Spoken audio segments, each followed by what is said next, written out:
أسمو وأجتاز السماء جلالا، فأزيد أسراب الغيوم جمالا، وألون الدنيا بأجمل بسمة، وأكون للخير العميم مثالا.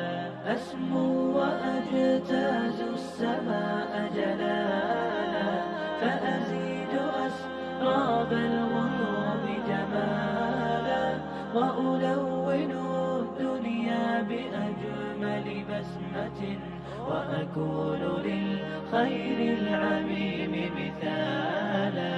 وأراقب الرحمن جل جلاله، وتقدست أسماؤه وتعالى، وأكون